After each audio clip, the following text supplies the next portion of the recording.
बताओ। Time of supply, हम बात कर रहे थे टाइम ऑफ सप्लाई।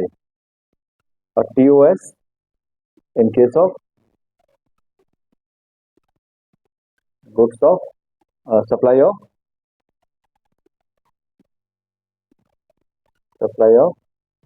गुड्स। तो इसके लिए कौन सा सेक्शन था? Section section 12। सेक्शन 12 ब्रैकेट 1 और ब्रैकेट 2 हम साथ में पढ़ रहे थे। तो क्या लिखा था उसमें? What should be the time of supply in case of supply of goods? Section 12 bracket 1 and section 12 bracket 2। हाँ, what should be the time of supply?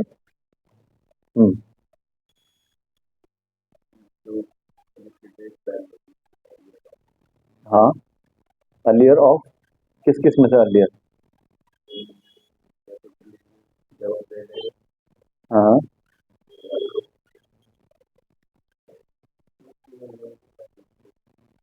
अच्छा। अगर मैं यहाँ पे सिर्फ इतना लिखूं, डेट ऑफ इनवॉइस और डेट ऑन विच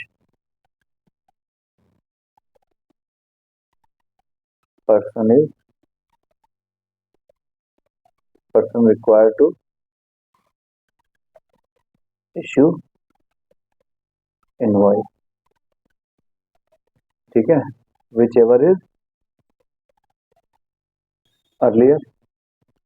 ठीक है, इसका मतलब क्या हो गया? नीचे वाले का कहने का मतलब क्या हो गया? ड्यू डेट कौन सी वाली? जब आपको इनवॉइस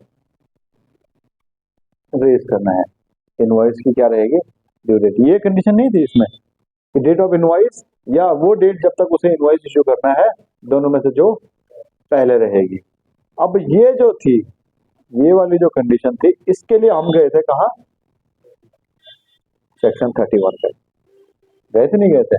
तो आप जो बता रहे हो कि अगर मूवमेंट है, तो जैसे ही हमारे पास से माल निकल गया, अगर मूवमेंट नहीं है तो जैसे हमने उसको डिलीवरी दे दी, तो वो 31 में लिखा है। ठीक है, तो टाइम ऑफ सप्लाई की अगर हम बात कर रहे हैं, तो what should be the time of supply? The date of invoice और the date when he is required to issue invoice, whichever is earlier. ठीक है, and what should be and when a person is required to issue invoice. तो इसमें दो cases हमने बनाए थे। जब मूवमेंट अवेलेबल थी, तो जैसे आपके पहुंच से बाहर चला जाता है, आपके प्रेमिसेस से बाहर पहुंच जाता है, तो आपको क्या करना है? इनवॉइस इशू करना है उस दिन या उससे पहले। ठीक है, और दूसरा क्या था? जब मूवमेंट नहीं है, तो जैसे आपने गुड्स दे दिए या फिर अवेलेबल भी कर दिया तब भी।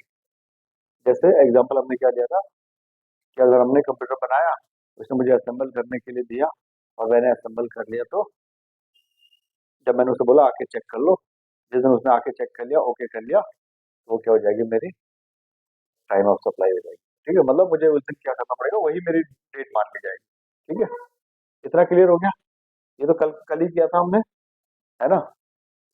तो कल जो हमने किया, हमने कहा सेक्शन 12 का ब्रैकेट 1 क्या बात करता है कि भाई जो टाइम ऑफ सप्लाई रहेगी वो किसके अकॉर्डिंग होगी? इस सेक्शन में जो लिखा है उसके अकॉर्डिंग बात करेंगे हम उसकी। ठीक है, मतलब टाइम ऑफ सप्लाई इस सेक्शन के अकॉर्डिंग मानी जाएगी। टू क्या बात करता है? टू ने बोला कि भैया देखो, अगर गुड्स की बात है और फॉरवर्ड चार्ज की बात है, तो मैं बताता हूँ टाइम ऑफ सप्लाई किसे मानेंगे। किसे मानेंगे?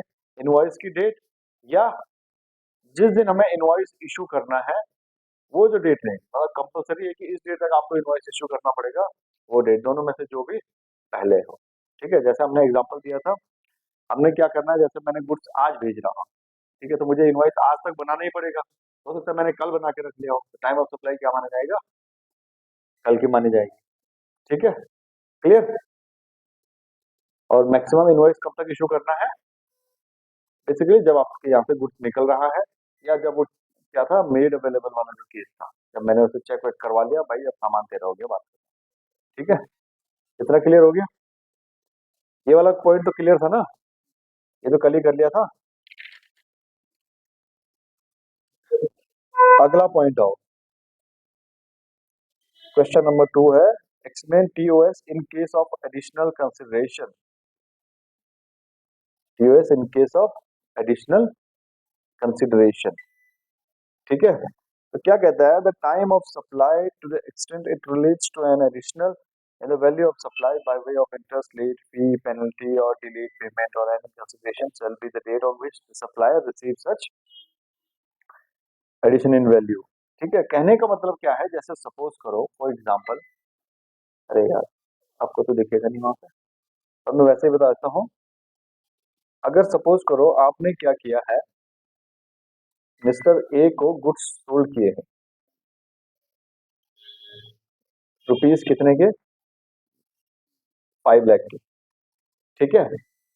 आपको पेमेंट मिलनी थी, पेमेंट की डेट, पेमेंट आपको मिलनी थी, ड्यू डेट थी आपकी सपोज करो 1 मार्च 2024। आपको पेमेंट रिसीव्ड होती है 27 मार्च 2024 को। आपने क्या किया, उससे 5 लाख के ऊपर जो है सपोज करो इंटरेस्ट चार्ज कर दिया, कितना, 10,000 रुपए, ठीक है। इंटरेस्ट कितना चार्ज कर दिया, 10,000 रुपए। तो पहले जो आपने इनवॉइस बनाया था वो कितने का बनाया था, 5 लाख का, है ना। 5 लाख का इनवॉइस बनाया, उसके ऊपर टैक्स लगा, जो भी लगा होगा 5 लाख में इंक्लूडिंग टैक्स है वैसे तो, ठीक है। कोई बेसिक वैल्यू रही उस पर टैक्स लगा के 5 लाख बना, उससे 5 लाख रुपए ले लिए। और गवर्नमेंट कहती है भाई तुमने ये 10,000 रुपए और भी तो रिसीव किए हैं कि नहीं किए, ये जो 10,000 रुपए रिसीव किए हैं ये क्या है, फिर एक काम करो भाई, इस पे भी टैक्स दो। जो 10,000 तुमने रिसीव किए हैं इस पे भी टैक्स दो। अब क्या होगा, इस 10,000 पे टैक्स तो देना है, टाइम ऑफ सप्लाई क्या माना जाएगा। क्या ऐसा बोले कि भाई तुम्हारे 6 महीने पहले का इनवॉइस था और उस पे आज तुम्हें 10,000 रुपए ज्यादा मिले हैं, तो फिर टाइम ऑफ सप्लाई 6 महीने पहले की मानी जाएगी, तुम्हें अगले महीने तक टैक्स पे करना था, तुमने किया नहीं, लाओ इट, बोल दे ऐसा, गलत हो जाएगा ना मामला यार। बोलेगा भाई यार ये बड़ी बात है, मैंने उससे 10,000 रुपए लिए, साला तुमने मेरे 10,000 के टैक्स के ऊपर 20,000 ब्याज बना दिया, है ना। तो कहते हैं कि उसके लिए टाइम ऑफ सप्लाई क्या रहेगी, जिस दिन आपको पेमेंट रिसीव हुई है, जिस दिन आपको पेमेंट रिसीव हुई है, ठीक है, जिस दिन आपको पेमेंट रिसीव हुई है उस दिन उसको टाइम ऑफ सप्लाई मानेंगे। ये हमारा कब हुआ था, 27 मार्च को रिसीव हुआ था हमारा, तो 27 मार्च का मतलब हो गया 27 मार्च, इसके लिए क्या होगी, टीओएस हो गया। और इसके ऊपर जो टैक्स बनेगा वो उसको कब देना है, अप्रैल में पे करना पड़ेगा। एडिशनल कंसिडरेशन में ये है कि अगर आपको कोई वैल्यू ज्यादा मिलती है, कोई लेट फी मिल गया, कोई इंटरेस्ट मिल गया, कुछ भी मिल गया, तो आपने क्या करना है, उसके ऊपर भी टैक्स पे करना है। और टाइम ऑफ सप्लाई क्या माना जाएगा उसके लिए, time of supply shall be the date of receipt of payment, ठीक है। जिस दिन आपको पेमेंट मिल रही है वो दिन क्या माना जाएगा, यूएस माना जाएगा। ये चीज क्लियर हुई कि नहीं हुई, बताओ, इसमें कोई डाउट। एक बार पढ़ो जरा, पढ़ो इसको साथ में पढ़ो। The time of supply to the extent it relates to an additional and the value of supply by way of interest, late fee or penalty for delayed payment of any consideration shall be the date on which the supplier receives such addition in value। Mister x ने माल बेचा उधारी पे और delay payment हुआ, जितना उसने time दिया था उससे लेट आया और इंटरेस्ट मिला 10,000 रुपए का, तो additional consideration shall also be considered to be the value of supply and TOS shall be the time when such payment is received। बताओ कोई दिक्कत यहाँ तक, कोई परेशानी यहाँ तक, दिया, हाँ कोई दिक्कत नहीं, पक्का, ठीक है। चलो आगे चले, ये क्लियर हो गया ना। अच्छा अब आती है बात TOS in case of supply of voucher of goods. कौन सा सेक्शन,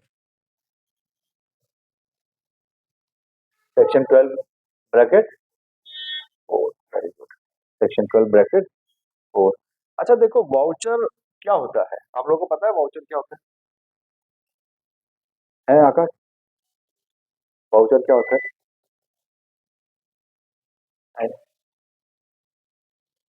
वाउचर ऐसे होते हैं जैसे ना, मैंने आपको कोई वाउचर दे दिया, ठीक है, सपोज अमेजोन का मैंने 2000 रुपए का वाउचर दिया, तो आप अमेजोन पे जाके कुछ भी माल खरीद सकते हो। सपोज करो आपकी बहुत बड़ी दुकान है, आपने क्या कर दिया, अपने कस्टमर को वाउचर देते हो कि भाई ये लो 2000 रुपए का वाउचर पकड़ो, ठीक है, उसने आपको 2000 दे दिए, बाद में जब भी रिडीम करना होगा हो सकता है डिस्काउंट भी मिल जाए उसमें, ना 2000 रुपए का वाउचर लो, 2100 रुपए की शॉपिंग कर लो, ऐसा हो सकता है कई बार, ठीक है। या नॉर्मली जो वाउचर होता है, वाउचर दे दिया उसके अगेंस्ट में आप कुछ भी शॉपिंग कर सकते हो। दूसरा एग्जाम्पल इसके ये लेते हैं, सपोज करो मेरा बर्थडे आने वाला है, मेरा क्या आने वाला है, बर्थडे आने वाला है। अब जाहिर सी बात है अगर तुम लोगों में शर्म होगी तो गिफ्ट हो गई, है ना? तो अब सपोज करो तुम्हें नहीं पता मेरे पास क्या चीज है क्या नहीं है कि नहीं है। अब तुमने क्या किया, तुमने सोचा यार, किसी ने सोचा ये दे दे, किसी ने सोचा वो दे दे, किसी ने सोचा घड़ी दे दे महंगी महंगी वाली, किसी ने सोचा सोने की चैन दे देते हैं, किसी ने सोचा कुछ दे देते हैं, है ना। अब तुम्हें नहीं पता, अब तुमने क्या किया, इससे बढ़िया एक स्टोर पे गए, बोला यार एक काम कर, तू ना 5000 रुपए का वाउचर दे दे, या 10,000 रुपए का वाउचर दे दे, और वो वाउचर लाके मुझे दे दिया, बोला भाई ये फला दुकान का वाउचर है, तुम्हें जो पसंद हो वो वहां से ले लेना इतने पैसों तक का। ठीक है, जितने का वाउचर होगा उतने तक का तो लोगे, ठीक है। तो ये दूसरा तरीका हो गया तुम्हें, अब मैंने तुम्हें हिंट भी दे दिया कि तुम्हें क्या करना है, ठीक है। अब अगर तुम्हें वाउचर ना मिले तो तुम्हें, मेरा गूगल पे नंबर है तुम्हारे पास, सबके पास, तो तुम्हें उसमें करना है, ठीक है। इस यहाँ तक कोई डाउट नहीं, मतलब गूगल पे नंबर सबके पास है ना। तो अब तुमने क्या किया, मुझे क्या दिया, वाउचर दिया, बोला यार एक काम करो जो तुम्हें पसंद है वो ले लेना, ठीक है।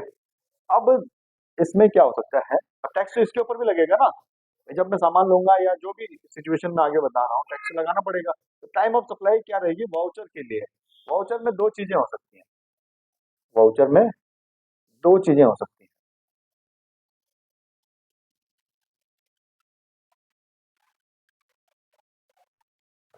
एक तो हो गया आइडेंटिफाइबल, मतलब कहने का मतलब क्या होगा, आपने दुकानदार को बोला भाई देख 5000 रुपए का वाउचर दे, उसमें टी शर्ट का होना चाहिए, इसका होना चाहिए टी शर्ट का, मतलब मैं उस वाउचर के अगेंस्ट में क्या ले सकता हूँ, सिर्फ टी शर्ट ले सकता हूँ जो मर्जी मुझे पसंद आए, ठीक है। सपोज हमें पता है टी शर्ट पे सपोज 5% टैक्स है, ये 12% टैक्स है, एक्स कुछ भी टैक्स है, ठीक है। उस दुकान में बहुत सारी चीजें हैं, अगर हमारे पास सप्लाई ऐसी है जो आइडेंटिफाई कर दिया हमने at the time of issuing voucher, मतलब मैंने वाउचर इशू किया, मुझे पता है कि इस वाउचर के अगेंस्ट में टी शर्ट ही लेगा, अगले बंदे को सिर्फ टी शर्ट ही मिलनी है, ठीक है।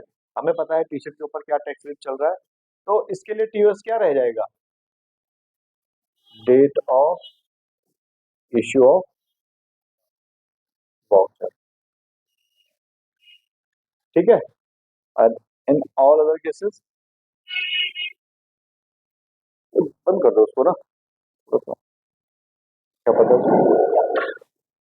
इन ऑल अदर केसेस इसमें क्या रहेगा, डेट ऑफ,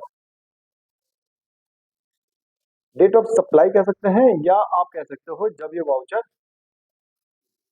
रिडीम हो जाएगा, है ना, रिडेम्पशन ऑफ वाउचर, मतलब जब एक्चुअल सप्लाई होगी, ठीक है, मतलब कहने का मतलब ये आपने मुझे वाउचर दिया, मार्च चल रहा है ना, तो आपने मुझे वाउचर दिया 4 मई को, ठीक है। अब मैंने क्या किया, उसमें टाइम लगाया थोड़ा, 2-3 महीने का, फिर मैं गया जून जुलाई में कहीं, ठीक है, उसको वाउचर को रिडीम करने के लिए। तो अगर तो क्या था, चीजें पहले से ही फिक्स थी कि इस वाउचर के अगेंस्ट में आपने क्या माल बेचना है, तब तो उसको 4 मई को ही क्या माना जाएगा, टीओएस माना जाएगा, और टैक्स कब देना पड़ेगा, जून में देना पड़ेगा। दूसरे केस में उसने बोला ये मेरी दुकान का वाउचर है, उसकी दुकान में 50 तरीके की आइटम है, ठीक है, ये वाउचर 3,000 रुपए का, 5,000 रुपए का, जितने का भी है, भाई इसमें जो मर्जी खरीद ले।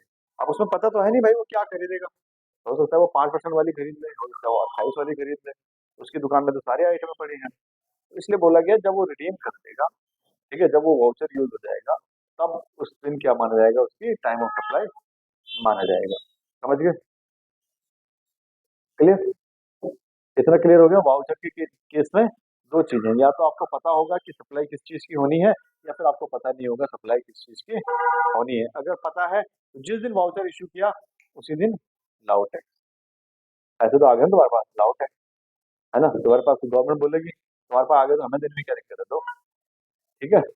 दूसरा, गवर्नमेंट ने बोला हमें दो, हमने बोला क्या दें, कितने के दें, पता ही नहीं, हमें खुद नहीं पता, है ना। तो उस केस में जब आप वाउचर क्या कर दोगे, यूज कर दोगे। ठीक है। The date of redemption of voucher in all other cases. ठीक है। तो कहने का मतलब क्या है, in case of supply of voucher by the supplier, the time of supply shall be the date of issue of voucher if the supply is identifiable at the point. ठीक है। उसी टाइम पे हमें पता है कि सप्लाई किस चीज की होनी है और उस पर क्या टैक्स रेट है, तो हम क्या करेंगे, उसी दिन उसको टैक्स कर देंगे। ठीक है। टाइम ऑफ सप्लाई क्या माना जाएगा, date of issue of voucher. ठीक है। कोई दिक्कत। और अगर हमें पता नहीं है तो जिस दिन वो रिडीम होगा। ठीक है। रिडीम होने का मतलब आपने उसको, मैंने उसे वाउचर दिया, उसके बदले सामान ले लिया, उसको रिडीम कर लिया। ठीक है। समझ आया, बताओ, समझ आया। उसके नीचे एक एग्जांपल दे रखा है, ABC limited sales food coupon to a company which gives these to its employees as a part of agreed requisite. The coupon can be redeemed for the purpose of any item of food, other goods in the outlet. As a supply against which the coupon will be redeemed is not known. मतलब कहने का मतलब है उस outlet में खाने के against भी हो सकता था और किसी और आइटम जो जो उसमें होंगे, किसी भी चीज के ऊपर खर्च कर सकते थे उसको ना। एम्प्लॉयज को उसने क्या दिया है, कुछ वाउचर दिए हैं कि ले लो। ठीक है। अब कई कंपनी में ऐसा होता है, दिवाली पे भी अमेजोन के वाउचर देते हैं, भाई 2,000 रुपए का गिफ्ट वाउचर पकड़ा दिया, है ना। वो खरीदना पड़ेगा, वरना क्या करोगे, अमेजोन वाला पैसा तो देगा नहीं तुम्हें, है ना। वरना हम जैसे लोग क्या करेंगे, या तो वाउचर ले ले, पैसे दे दे, है ना। नहीं देगा वो।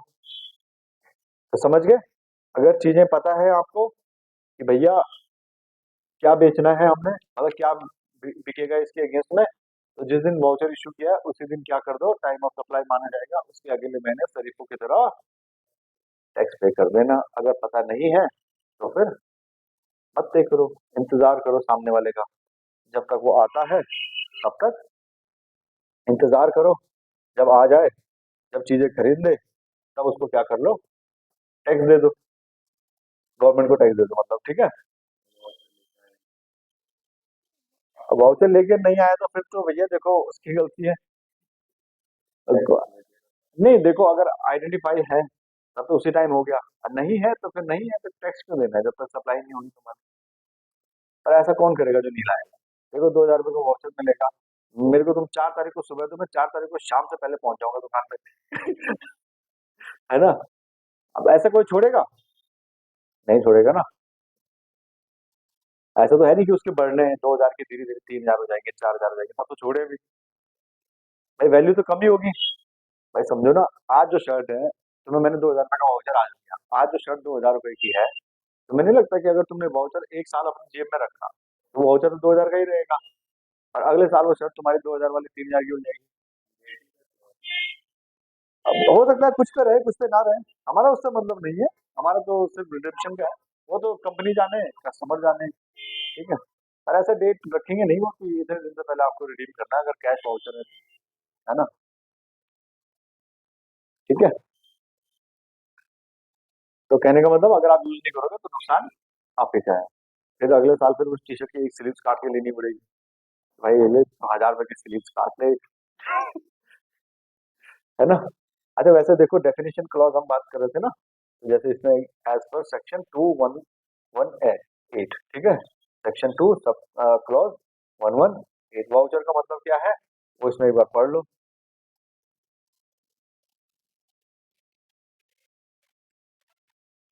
Means an instrument where there is an obligation to accept it as a consideration for supply of goods। कहने का मतलब क्या है, भैया देखो वैसा अगर मैं गुड्स सप्लाई करता तो क्या लेता तुमसे, पैसे लेता, कंसिडरेशन लेता, पर उस पैसे के बदले मुझे क्या करना पड़ेगा, ये वाउचर एक्सेप्ट करना पड़ेगा, क्योंकि इश्यू भी तो मैंने ही किया है ना, मैं तो पहले ले चुका हूँ, सीधी सी बात है। या फिर हो सकता है कि तुमने मेरे यहाँ से बहुत सारी शॉपिंग कर ली, पूरे महीने शॉपिंग कर ली, उसके यहाँ से मैंने तुम्हें एक वाउचर दे दिया कि भाई ये लो, तुमने बहुत अच्छी हमारे यहाँ से शॉपिंग की है, मैं तुम्हें 500 रुपए का गिफ्ट वाउचर देता हूँ, 500 रुपए का और खरीद लो। ठीक है, तो वाउचर का मतलब क्या हो गया, एक इंस्ट्रूमेंट जिसे हमें किस तरह यूज करना पड़ेगा, मतलब हमें क्या मानना पड़ेगा, उसे कंसिडरेशन के लिए वैलिड इंस्ट्रूमेंट। ठीक है, आप मुझे पैसे मत दो, वाउचर दे दो, हो गया काम। ठीक है, तो ऐसी भी चीजें हैं। यहाँ तक किसी को कोई दिक्कत बताओ, एक बार पढ़ो जरा।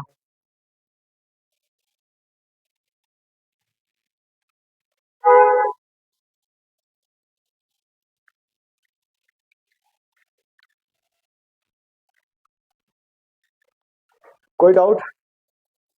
अनुज, कोई डाउट? पक्का? बताओ, एडिशनल कंसिडरेशन में टाइम ऑफ सप्लाई क्या रहेगा? अरे वाह, भाई तो सांस भी नहीं ली बंदे ने। हाँ दिया, वाउचर के रेट केस में तब टैक्स ले ले। हाँ सौम्या,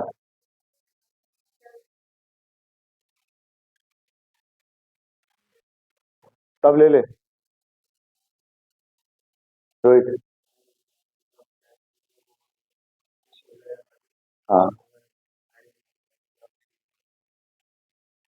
ठीक है, ये जो supply is identifiable, then the date of issue of voucher shall be the time of supply, and if the supply is not identifiable, या हम कह सकते हैं in all other cases the date of redemption of voucher shall be the date of, shall be the time of supply। ठीक है, clear? अब फिर से सुन लो कि अगर सप्लाई आइडेंटिफाइबल है, हमें पता है क्या चीज लेगा वो। मैंने बोला वाउचर के अगेंस्ट में आप सिर्फ और सिर्फ टी शर्ट ले सकते हो, शर्ट ले सकते हो, हमें पता है शर्ट लेगा, शर्ट के ऊपर जो टैक्स रेट है उसके अगेंस्ट, उसके हिसाब से टैक्स गवर्नमेंट को दे दो। 5,000 रुपए का वाउचर है, निकालो 5,000 की, अगर शर्ट लेगा तो उसमें टैक्स कितना रहेगा, ये तो हम निकाल ही सकते हैं ना। ठीक है, निकाला, उतना टैक्स गवर्नमेंट को दे दिया। अगर हमें पता ही नहीं अगला क्या लेगा, क्या पता तुम ज्यादा परेशान हो जहर ले लो, है ना? तो फिर तब उस हिसाब से देखेंगे, अगर जहर लिया है तो। तुम ये भी कह सकते हो कि भाई देख, जहर यही पिएगा तो बता, मैं कम कम दूं, मेरा कम से कम कुछ तो नुकसान बचे, कुछ तो फायदा हो मेरा, है ना? 2,000 रुपए का वाउचर है, 200 रुपए का जहर पकड़ा देंगे, बोलेंगे भाई 2,000 का पूरा पिया इसने। है ना? समझ गए? अगर पता है कि क्या बिकना है तो जिस दिन वाउचर इश्यू किया उसी दिन, अगर नहीं पता है कि क्या बिकना है तो जिस दिन वो खरीद लेगा उस दिन। समझ गए? रिडीम करने का मतलब आपने वाउचर वापस दिया, उसके अगेंस्ट में सामान लिया। क्लियर हो गया? तो गुड्स वाले केस में तो यही चीजें हैं, रिवर्स चार्ज वाला हमने बाद में करना है ना? रिवर्स चार्ज वाला बाद में इसलिए भी करना है कि वहां पे जब हम पहुंचेंगे ना तो कम से कम ये चीज रिवाइज करने के लिए हमारे पास वो हो जाएगा थोड़ा सा, है ना? और एक दो इसका भी कर लेंगे। अब हमने क्या पढ़ना है, सेक्शन 13 का ब्रैकेट 1 और ब्रैकेट 2। अच्छा मुझे बता सकते हो 13 का ब्रैकेट 1 और ब्रैकेट 2 क्या बोल रहे होंगे, थोड़ा वैसे ही बता दो। हाँ ये बोल रहे होंगे सर, ब्रैकेट 1 क्या बोल रहा होगा कि सर्विसेज के ऊपर जो टैक्स लगेगा, टाइम ऑफ सप्लाई रहेगी, मैं बताऊंगा कैसे कौन सी डेट होगी। ठीक है, कब हम बोलेंगे कि बंदा फंस गया, कब बंदे को टैक्स की लायबिलिटी आ जाएगी उसके सर पे। हम तो ये बोल रहे हैं, तू बोल रहा है कि फॉरवर्ड चार्ज है, तो मैं बताऊं, लायबिलिटी टू पे tax on services shall arise at the time of supply. Time of supply of services shall be the date of invoice or the date of receiving payment, whichever is earlier। देखो वो क्या कहता था, पहले इसको इतना लिखता हूं मैं, ठीक है? या तो बोल रहा है डेट ऑफ इनवॉइस और date of receipt of payment. ठीक है, इन दोनों में से तो क्या हो गया, विच एवर इज अर्लियर। और डेट ऑफ इनवॉइस कब बोलेंगे, डेट ऑफ इनवॉइस कब मानी जाएगी, अगर उसने क्या कर दिया, जितना उसको टाइम दिया गया है उसके पहले पहले उसने क्या कर दिया, इनवॉइस इश्यू कर दी, तब तब डेट ऑफ इनवॉइस माना जाएगा। मतलब सपोज करो मैंने तुम्हें सर्विसेज दी, मुझे 30 दिन के अंदर अंदर इनवॉइस बनाना था, ठीक है, और मैंने 30 दिन के अंदर अंदर इनवॉइस बना दिया, तब तो वो कहते हैं जी डेट ऑफ इनवॉइस दे दो आप। ठीक है, सपोज मैंने सर्विस दी 26 मार्च को, इनवॉइस बनाया 15 अप्रैल को, 30 दिन से पहले पहले ही है। ठीक है, पेमेंट आई सपोज करो 20 अप्रैल को, तो क्या मानेंगे हम, 15 अप्रैल हो गई मेरी टाइम ऑफ सप्लाई। ठीक है, और मैंने सर्विसेज दी 26 मार्च को, इनवॉइस बना रहा हूँ 26 मई को, आराम से। ठीक है, तो उस केस में गवर्नमेंट बोलती है अच्छा हमसे चालाक है, तो इसकी जगह उन्होंने क्या बोल दिया, जिस दिन आपने डेट ऑफ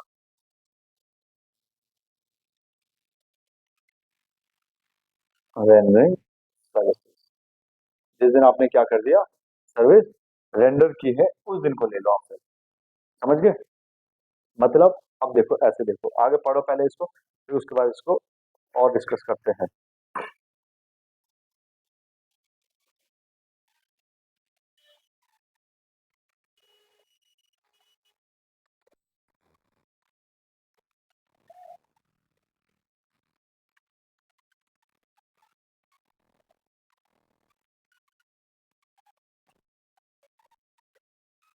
और ये मत बोलना कि यहाँ सप्लाई ऑफ सर्विस लिखा है, तुमने रेंडरिंग सर्विस लिख दिया है ना।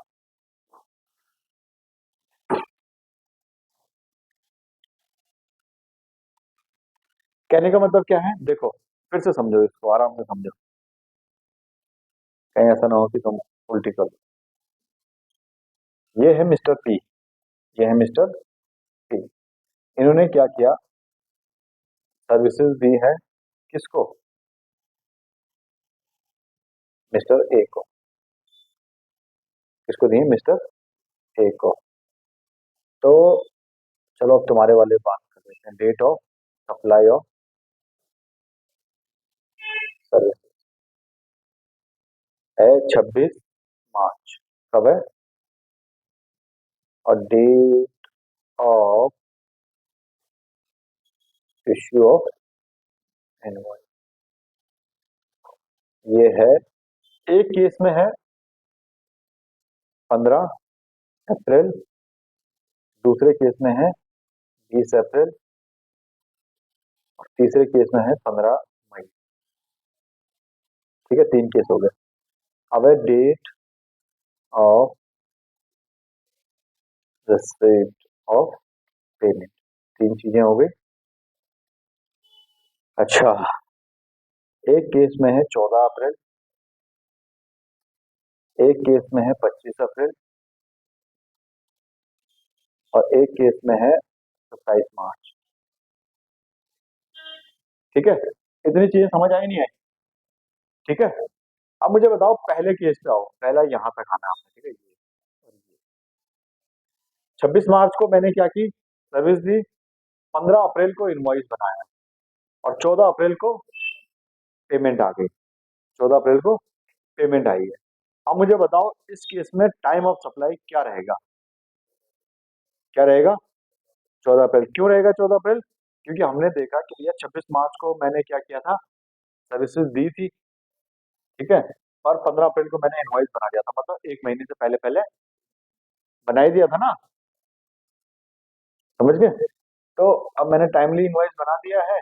अब उसमें देखेंगे कि डेट ऑफ इनवॉइस और पेमेंट, पेमेंट जब आई है और डेट ऑफ इनवॉइस दोनों में से जो पहले हो, तो पहले क्या है, पेमेंट पहले आ गई है, तो 14 अप्रैल को क्या करना पड़ेगा हमें, हाँ, टाइम ऑफ सप्लाई क्या रहेगी, 14 अप्रैल।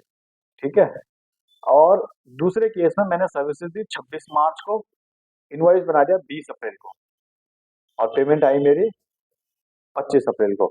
अब मुझे बताओ मैंने क्या इनवॉइस 30 दिन के अंदर अंदर बना दिया है, यहाँ पे बना दिया है ना। ठीक है, तो इसका मतलब मैंने इनवॉइस अगर टाइमली बना दिया है, तो इनवॉइस की डेट और पेमेंट की डेट दोनों में से जो जल्दी हो, इन दोनों में से कौन सी जल्दी है, 20 अप्रैल, तो टाइम ऑफ सप्लाई क्या रहेगा, 20 अप्रैल। ठीक है, तीसरी कंडीशन देखो, मैंने सर्विस दी 26 मार्च, मैंने सर्विस दी 26 मार्च, इनवॉइस बनाया खाते पीते 15 मई को, तो क्या मैंने 30 दिन से पहले बना दिया? नहीं बनाया ना। तो इसका मतलब मैंने इनवॉइस टाइमली नहीं बनाया और मेरी पेमेंट आ गई 27 मार्च को। अब मुझे बताओ इसमें टाइम ऑफ सप्लाई क्या रहेगा? इसमें टाइम ऑफ सप्लाई रहेगा 26 मार्च। अगर इनवॉइस टाइमली नहीं बनाओगे भाई साहब, तुम्हारी गलती है, हम इस चीज को इग्नोर कर देंगे, फिर हम इसमें और इसमें देखेंगे। जिस दिन आपने सर्विसेज दी और जिस दिन आपको पेमेंट मिली, दोनों में से जो जल्दी हो। अच्छा सपोज करो ये पेमेंट 25 मार्च को आ जाती तो सौम्य बताएगी क्या होती, टीओएस क्या होता? 25 मार्च होता। समझ में आ रहा है? बताओ कोई दिक्कत? पक्का? ठीक है, नीचे क्वेश्चन है। Mister X, a supplier of services, determine TOS in the following cases. ठीक है, सबसे पहले date of completion of services. अब घबरा मत जाना, यहाँ कुछ और लिख दिया। ठीक है, मतलब जिस दिन सर्विस पूरी हो गई तुम्हारी। ठीक है, पहला केस है 5 सितंबर को, इनवॉइस बनाया 28 सितंबर को। पहले बताओ टाइमली बनाया इनवॉइस की नहीं बनवाया? बन गया। तो पेमेंट कब आ गई? 10 अक्टूबर को। बताओ इसमें टाइम ऑफ सप्लाई क्या रहेगा? फिर ऐसा है कि मतलब मुझे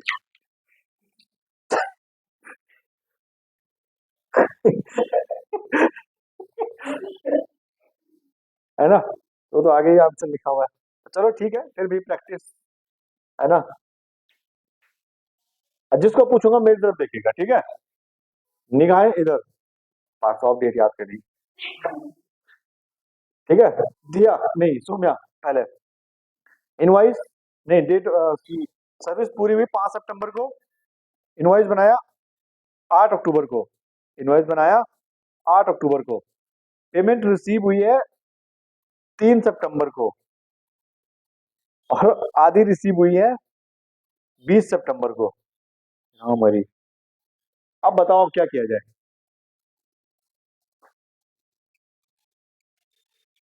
मतलब आधी पेमेंट रिसीव हुई है 3 सितंबर को, और जो बाकी बची हुई पेमेंट है वो हुई है 20 सितंबर को। ठीक है, आधी पेमेंट कब हुई?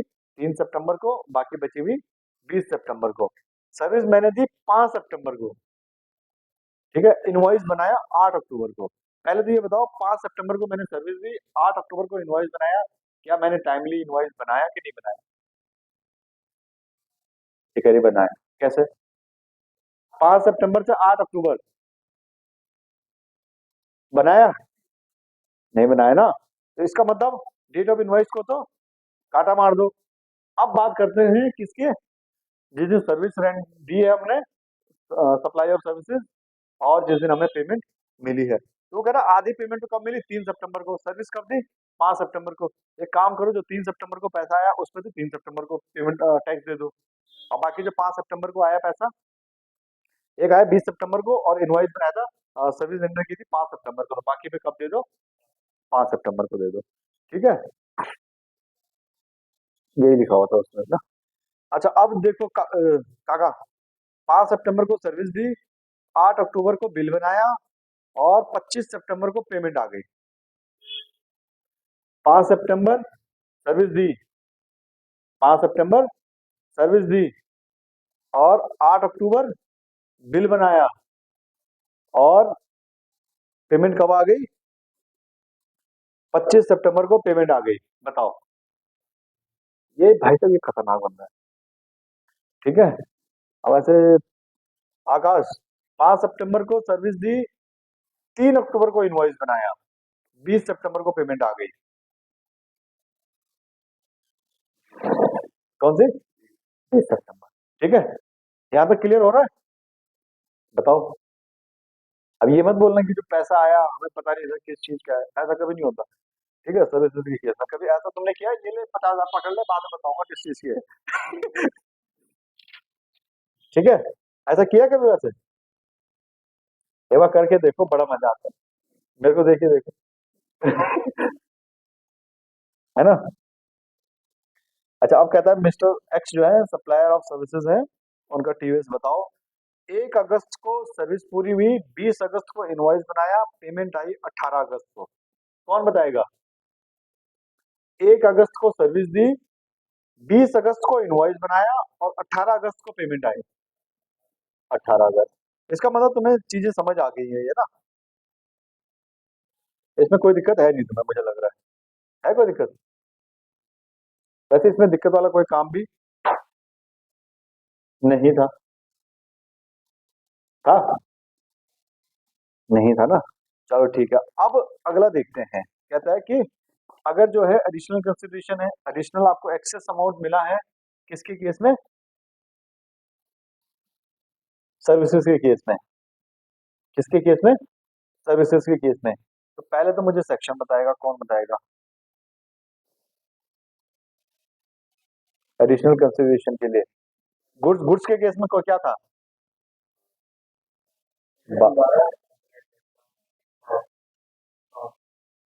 12 का ब्रैकेट एडिशनल कंसिडरेशन के लिए 6। एडिशनल कंसिडरेशन लास्ट में बोलता था ना, क्योंकि पेमेंट तभी आई है ना, लास्ट में पेमेंट आई। अच्छा ज्यादा आ गई, अब हम बताएंगे क्या करना है ना। तो ये 12 6 था, तो ये क्या हो जाएगा? क्या हो जाएगा? 13 6। ठीक है। अगर 13 6 है तो देखो, अब ऐसा होता है कई बार कहते हैं कि आपने सर्विसेज के केस में जैसा ना पेमेंट एक्स्ट्रा आती है। ठीक है।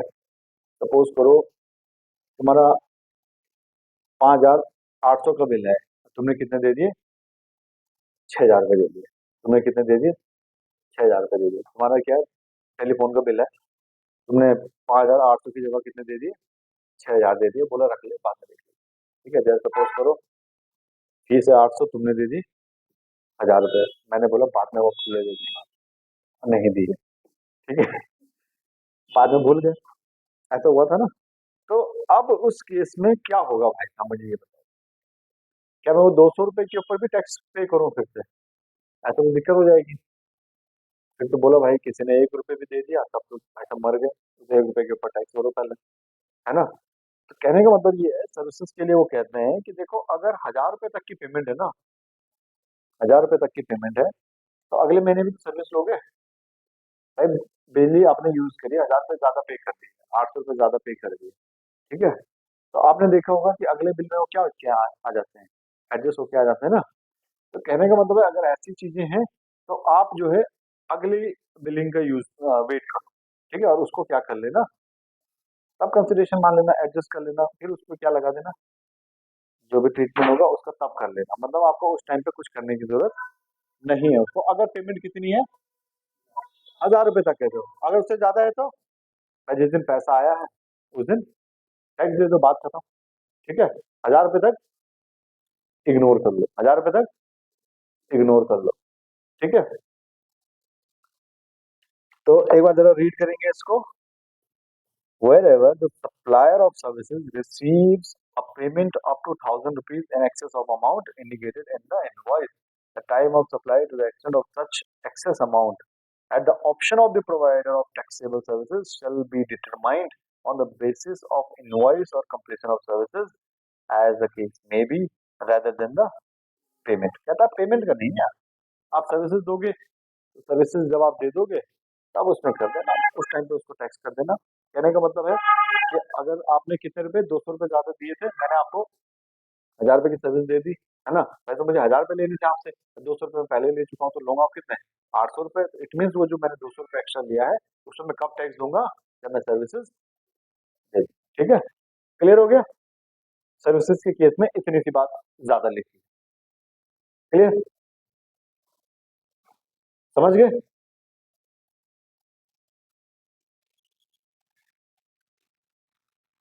ओके।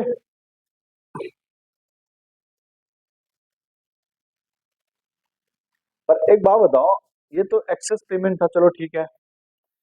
अगर ऐसा हो कि मैंने सर्विसेज दी है, मैंने, इसी के आगे निकालो क्वेश्चन नंबर 7 जिसमें दे रखा है ना 13 6 का, ये तो था एक्सेस पेमेंट। ये किसका था? Access payment. अब मुझे ये बताओ कि एडिशनल कंसिडरेशन, मैंने सर्विसेज दी, आपने लेट पेमेंट की, मैंने इंटरेस्ट चार्ज कर दिया, उसका क्या होगा? मैंने सर्विसेज दी, आपने लेट पेमेंट की, उसका क्या होगा? मैंने इंटरेस्ट चार्ज कर दिया,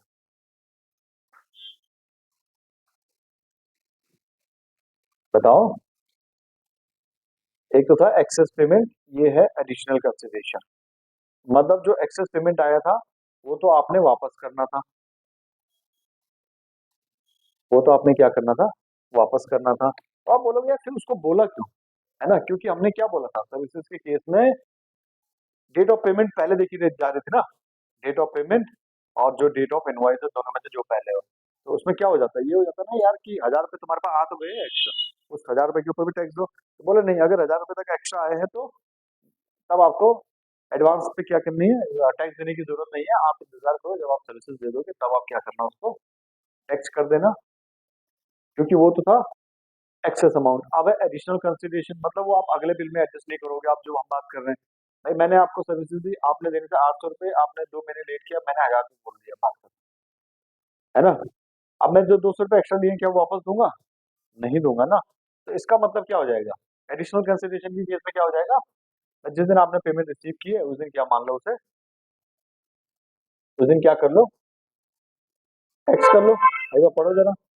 The time of supply to extent related to an additional consideration in the value of supply by way of interest, late fee, penalty, delay, then there will be the date on which the supplier receives such addition in value।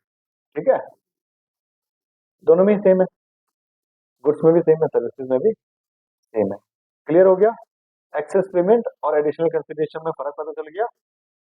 ठीक है, और ये भी पता चल गया कि services की केस में एक्सेस पेमेंट की बात अलग से क्यों की गई है, क्यों की गई है, क्योंकि सर्विसेज के केस में पीओएस क्या होता है, डेट ऑफ इनवॉइस और date of receipt of payment whichever is earlier. अगर वो 1000 रुपये वाली बात नहीं करते तो 1000 रुपये के ऊपर भी क्या देना पड़ता, टैक्स देना पड़ता। इसलिए 1000 रुपये वाली बात कर ली, भाई 1000 रुपये तक है तो टैक्स मत दो, आप वेट करो जब तक आप सर्विसेज ना दीजिए। ठीक है, ऐसा होता है ना, कई बार खुले नहीं है, लो जी, खुले नहीं है तो लो जी, समझ गए नहीं समझे, ओके, समझ गए कि नहीं समझे। वैसे कितना होना चाहिए था, 2000 रुपये होना चाहिए था, बताओ क्यों, क्योंकि 2000 रुपये का नोट है, मैंने सर्विस दी तुम्हें 100 रुपये की, तुम लाए 2000 रुपये, मेरे पास खुले नहीं थे मैंने रख लिए, है ना, तो मैक्सिमम कितना होना चाहिए था, 2000 होना चाहिए था ना, है कि नहीं है। तो चलो 1000 रुपये है तो कोई बात नहीं।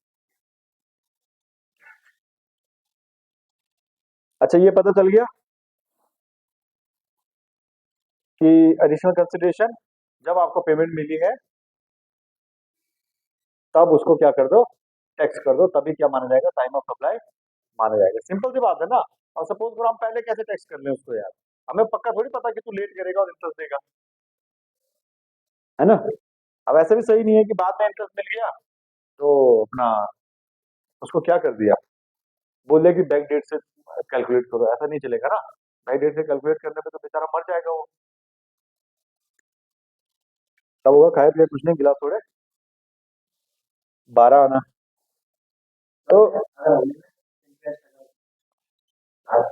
हाँ, तो एडिशनल कंसिडरेशन वही तो है। एडिशनल कंसिडरेशन कहने का मतलब जो आपके एक्चुअल जो आपने लेना था उसके अलावा आपने कुछ लिया है, कुछ लिया है आपने, जैसे लेट फी हम उसे नाम दे सकते हैं, इंटरेस्ट नाम दे सकते हैं। ठीक है, इंटरेस्ट के ऊपर भी अभी हम बात करेंगे। इंटरेस्ट जो ये वाला इंटरेस्ट है इस पे तो हम टैक्स लगा रहे हैं। और जैसे सपोज करो मैंने तुम्हें लोन दिया, उसके ऊपर मुझे इंटरेस्ट मिला तो उसके ऊपर थोड़ी टैक्स लगाऊंगा मैं, ठीक है, वो एग्जम्प्ट है। आप बैंक वाला आपको क्या देता है, इंटरेस्ट देता है, उस पर कोई टैक्स नहीं लगता। आपने लोन लिया, आप बैंक वाले को इंटरेस्ट पे कर रहे हो, उसके ऊपर कोई टैक्स नहीं लगता, समझ गए। और ये वाला जो है एडिशनल कंसिडरेशन में, अब कुछ ऐसा है जैसे क्रेडिट कार्ड पे आपने क्या किया, सामान लिया, क्रेडिट कार्ड पता होगा आप लोगों को ना, क्रेडिट कार्ड पे सामान लिया और आपने क्या कर दिया, उसको नहीं पे कर पाए टाइमली, तो वो क्या करते हैं, इंटरेस्ट वगैरह लगाते हैं, उस पर टैक्स लगेगा। समझिए, क्रेडिट कार्ड डेबिट कार्ड वगैरह के ऊपर जो भी चीजें हैं उनके ऊपर अगर इंटरेस्ट है तो उस पर क्या लगेगा, टैक्स लगेगा। उसके अलावा कोई भी इंटरेस्ट, जैसा आपने लोन दिया है, कोई डिपॉजिट आप फिर एफडी बनाते हो, इंटरेस्ट मिलता है, वो सारे के सारे एग्जाम्प्ट है। ठीक है, अब ऐसा है ना, मैंने आपको माल बेचा 1 लाख रुपए का, मैंने बोला भाई कल तक पेमेंट दे दियो, तुमने बोला ठीक है दे दूंगा, तुमने कल भी नहीं दी, परसों भी नहीं दी, मैंने बोला भाई 1 लाख की जगह 1,10,000 लगेंगे। अब उसे लेट फी बोलूं मैं या इंटरेस्ट बोलूं, एक ही बात है। ठीक है, क्लियर हो गया। तो उस 10,000 रुपए के ऊपर मुझे क्या देना पड़ेगा, टैक्स देना पड़ेगा। गवर्नमेंट कहती है भाई अब तुम्हारे सामान की वैल्यू 1 लाख नहीं 1,10,000 हो गई, ठीक है। वरना यार लोग क्या करेंगे, मैं अब बताओ, अगर इसके ऊपर टैक्स ना लगाए तो मैं ऐसा नहीं कर सकता। मैंने 1 लाख रुपए का सामान बेचा तो मैंने, ठीक है, मैंने हमने एक एग्रीमेंट बना दिया भाई 3 दिन में पेमेंट करनी है। 1 लाख रुपए का सामान मैंने बिल बना दिया 15,000, मैंने बिल बना दिया 15,000 रुपये का, और तुमसे टैक्स लिया 15,000 रुपये के हिसाब से, गवर्नमेंट को टैक्स दिया 15,000 रुपये के हिसाब से। बाद में एक बना दिया भाई इंटरेस्ट 75,000 रुपये, 85,000 रुपये, ठीक है। अब इंटरेस्ट पे तो टैक्स लगना नहीं है, मजे मजे नहीं आ गए, आ गए ना। तो गवर्नमेंट को पता है तुम हरामी हो, ठीक है, तो इसलिए तुम कुछ ना कुछ तिगड़म लगा ही दोगे। आगे तो हम वैल्यू ऑफ सप्लाई भी करेंगे पूरा चैप्टर, उसमें बताएगा वो कि वैल्यू में तुम्हें क्या क्या चीजें ऐड करनी पड़ेंगी, ठीक है। गवर्नमेंट को पता है तुम हरामी हो, इसलिए उन्होंने एक अलग ही चैप्टर बना दिया। वैसे time and value of supply एक ही चैप्टर होता है, पर अलग अलग करके इसको बना रखा है ताकि बढ़िया से आप लोग समझ सको, ठीक है। अच्छा, वाउचर के केस में अगर सर्विसेज का वाउचर है तो, सर्विसेज का वाउचर है तो भाई सेम चीज है। अगर सप्लाई आइडेंटिफाइबल है तो date of issue of voucher, and in all other cases date of redemption of voucher. समझ गए भाई? ऐसा होता है ना, कोई company various type of services दे रही है ना। अब मैंने बोल दिया भाई देखो बाल भी कटवाने हैं, और वो क्या कराते हैं ब्लीच व्लीच फेशियल वगैरह भी करवाता है कोई बंदा, है ना। और एक नाई वाला है, सारे सर्विसेज देता है, मसाज भी करता है, ठीक है, हड्डियां टेढ़ी सीधी भी करता है, सब कुछ करता है। अब मैंने बोला रोहित आएगा, ये 1,000 रुपए का वाउचर रोहित को दे दिया, जाके जो मर्जी करवा ले, है ना। हमें पता नहीं है ना अभी क्या करवाएगा वो, हो सकता है सबका अलग अलग टैक्स हो, बाल कटवाने पे कम हो क्योंकि सभी को कटवाने हैं, फेशियल पे ज्यादा हो, है ना। तो इस केस में क्या होगा, इस केस में क्या होगा, रिडम्पशन, ठीक है। क्लियर हो गया? सर्विसेज के केस में भी दोनों जगह सेम जैसी नहीं लग रही आपको? बोलो है ही सेम, तो लग रही क्या, है ना। तो अब आपने एक काम करना है,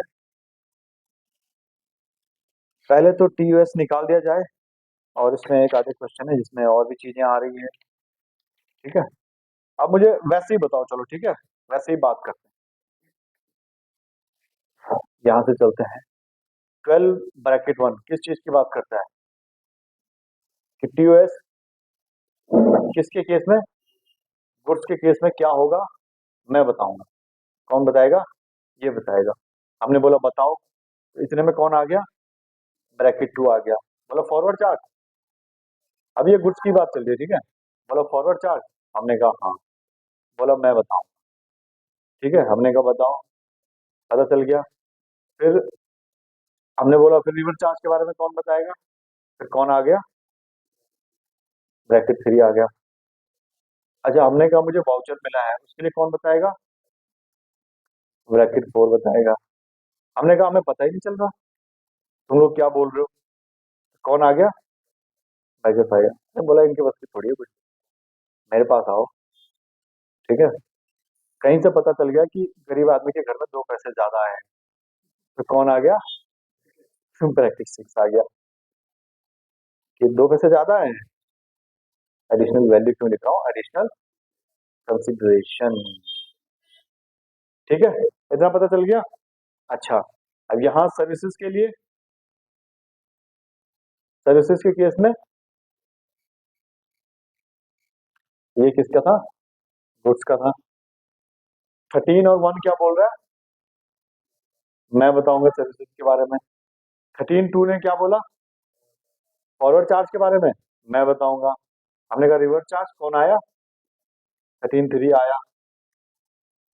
अच्छा, हमने कहा वाउचर भी मिला है, बोला मैं बताऊंगा।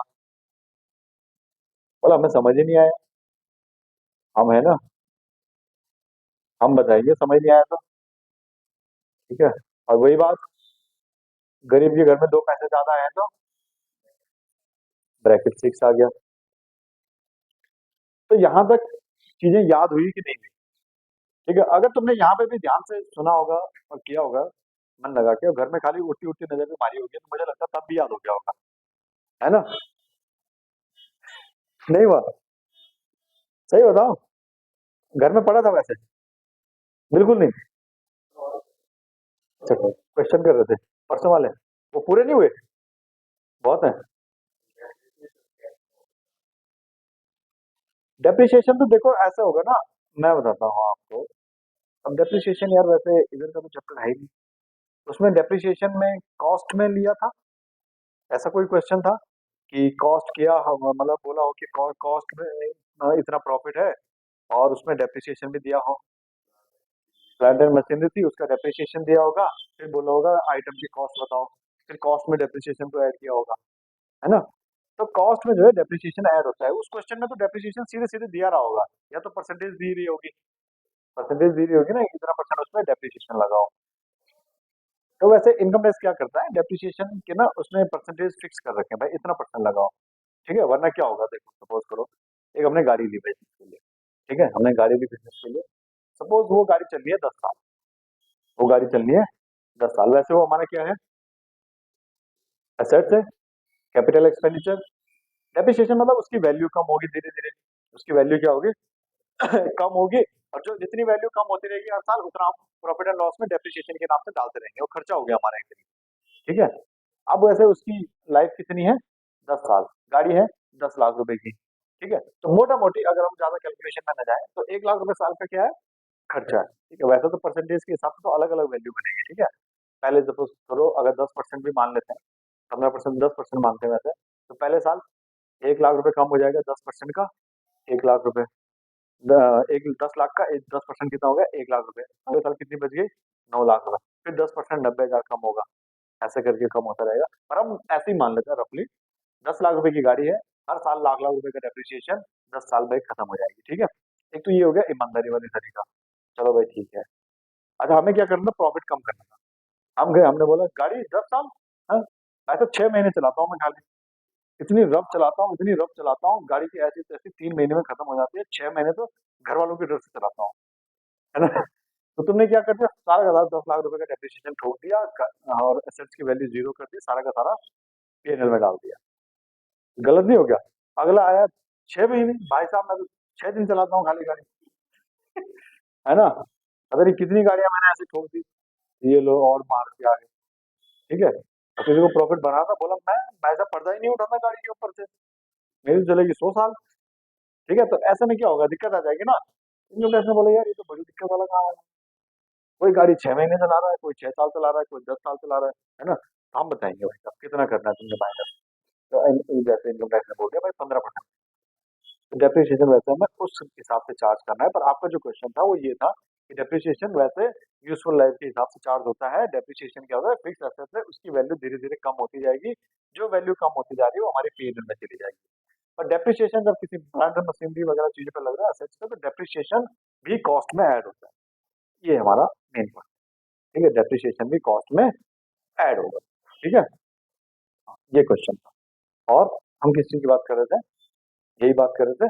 और एक चीज और बताता हूँ, जब एसेट्स के ऊपर बात आ रही है, तो जीएसटी में हर एसेट्स की वैल्यू मतलब लाइफ जो है 5 साल मानी गई, कोई भी एसेट्स है 5 साल, उसका क्या फायदा है, वो कहाँ यूज होगा, वो जैसे कैपिटल एसेट्स आएगा, तो कुछ केसेस ऐसे आएंगे कि भैया आप इनपुट ले लो, पहले आपने लिया नहीं था, अब ले लो, तो हमें निकालना पड़ेगा कि 5 साल में कितने क्वार्टर, 20 क्वार्टर, एक बोतल में 4 क्वार्टर, तो 5 बोतल में कितने क्वार्टर, 20 क्वार्टर, तो उसी तरह 5 साल में कितने क्वार्टर, 20 क्वार्टर, तो हमें क्वार्टरली भी निकालना पड़ेगा और कई बार मंथली भी निकालना पड़ेगा, ठीक है, क्लियर। ओके, इनपुट लेना है तो क्वार्टरली, देना है तो मंथली, ऐसे रूल है, ठीक है। और कितनी कितनी लाइफ हमने जीएसटी में बताई, 5 साल, कोई भी एसेट 5 साल यूजफुल लाइफ, ठीक है, 5 साल तो यूज करो, मतलब जो भी उसका आईटी से रहेगा वो उस हिसाब से होगा, ठीक है, क्लियर। तो 12 और 13 दो सेक्शन क्लियर हुए कि नहीं। अब भी भाई साहब अगर बोलते हुए जुबान लड़खड़ाए तो समझ लेना कि कंडीशन ज्यादा सीरियस है, ठीक है। मतलब ऐसा हो सकता है कि जल्द ही आप लोग दम तोड़ दो, ठीक है, समझ गए, जल्द ही क्या कर लो, दम तोड़ दो। तो दम मत तोड़ना, अब तो यार हमने इतना अच्छे से डिस्कस कर लिया, इसको इतनी बार डिस्कस कर लिया, अब तो याद होना चाहिए, है ना, क्लियर। और रिहाई दे देते हैं, ब्रैकेट 1 2 3 4 5 6 ना भी याद हो तो इतना याद रखना कि सेक्शन 12 किसकी बात करता था, TOS in case of supply of goods, और सेक्शन 13 किसकी बात करता था, टीओएस सप्लाई की बात नहीं करता, TOS in case of supply of services की बात करता है। ठीक है, तो अब इतना आपको पता होना चाहिए कि भाई गुड्स के केस में नॉर्मली क्या रहेगी, इनवॉइस की डेट या due date to issue invoice. ठीक है, ड्यू डेट क्या रहेगी कौन बताता है, सेक्शन सेक्शन 31 बताता है। ठीक है, क्या रहेगी date of invoice, due date to issue invoice. अगर मूवमेंट है, जैसे गुड्स आपके यहाँ से बाहर निकले, भैया उससे पहले पहले इनवॉइस बना दो। अगर नहीं है तो डिलीवरी जो आपने दे दी वो, उसमें ये भी देखना है कि हमने गुड्स अवेलेबल करवा दिए सामने वाले को, तो वो डेट हमारी ठीक मानी जाएगी। ठीक है, समझ गए, पक्का क्लियर हो गया, हाँ भाई हो गया है, समझ में आया, नहीं आया, मतलब समझ आया, डाउट है, डाउट नहीं है कि डाउट है, नहीं है तुम्हारा बोलना ही खुद डाउटफुल लगता है यार मतलब यही मैं इसी डाउट में पड़ गया कि तुम्हें डाउट है कि नहीं है। तो इतना क्लियर हुआ कि नहीं हुआ, इससे हमारा क्या हो जाता है, इसी के साथ भगवान जी को नमस्कार करते हुए हमारा एक चैप्टर